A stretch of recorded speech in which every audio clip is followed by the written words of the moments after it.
nuevo miércoles, Zapatero ha sufrido la soledad de los socialistas en el Congreso. Hoy se han multiplicado las voces que critican su remodelación del gobierno. Todos los grupos, sin excepción, comparten reproches, como el que hemos escuchado al líder de la oposición. Mariano Rajoy asegura que este nuevo gobierno no abandonará la senda del fracaso. Los nuevos ministros de estreno en su primera sesión de control junto a Zapatero, una remodelación que hoy debía explicar el presidente del gobierno. Zapatero justifica con la crisis el cambio de gobierno y dice que lo ha hecho para acomodarse al G20. Pero si el G20 ha supuesto un cierto giro en la actitud de los gobiernos frente a la crisis y les ha exigido un cambio de ritmo en su actuación, es conveniente aceptar sus recomendaciones. No he entendido nada.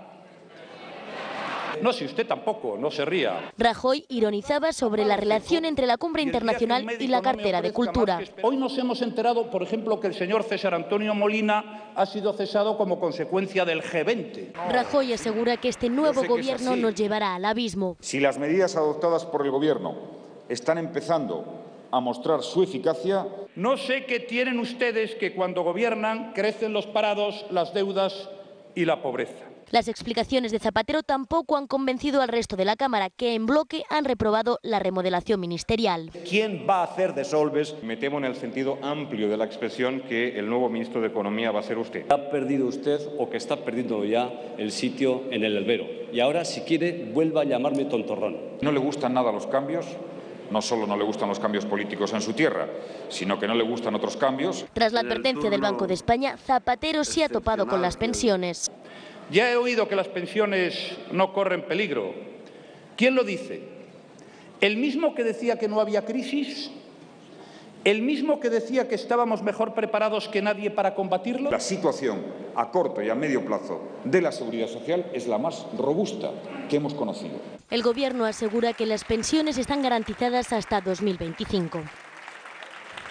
Críticas unánimes en el Congreso al nuevo Gobierno en el día en el que ha vuelto a reunirse aquel que el 7 de mayo de 1996 llegó a la Moncloa para lograr lo que se conocería después como el milagro económico español. El primer gobierno del Partido Popular, de José María Aznar, en el centro, flanqueado por sus dos vicepresidentes, Francisco Álvarez Cascos y Rodrigo Rato. Junto a ellos, Esperanza Aguirre, Mariano Rajoy, Loyola de Palacio y, entre otros, Jaime Mayor Oreja.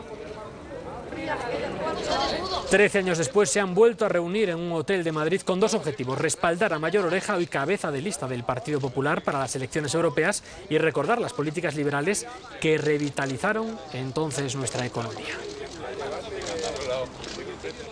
Rodrigo Rato, Economía; el otro vicepresidente, Álvarez Cascos; Piqué, Industria; Arias Salgado, Fomento; Aguirre, Educación, Cultura y Deportes. El equipo Aznar del 96, convocado este miércoles para apoyar a quien cubrió uno de los frentes más delicados, el de Interior, Jaime Mayor Oreja; respaldo para el candidato del PP a las europeas.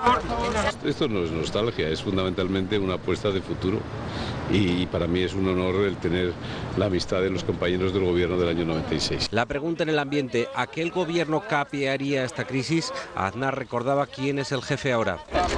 Los ministros comentaban qué se encontraron en el año 96. Ahora tenemos un 15% de parados, y significa 7.000 parados al día, entonces eran 22,5 de paro. Y sin embargo pudimos remontarlo. El entonces titular de Exteriores, Abel Matutes, recordaba su receta. Apretándose todos el cinturón se consiguen buenos resultados. Sentados a la mesa para comer, todos ellos tienen algo en común con el gobierno Zapatero: enfrente tuvieron una crisis económica. 1996, el Partido Popular gana las elecciones con mayoría simple. La situación era complicada, pero tras llegar a acuerdos con PNV y CiU, el gobierno de Aznar pudo echar a andar.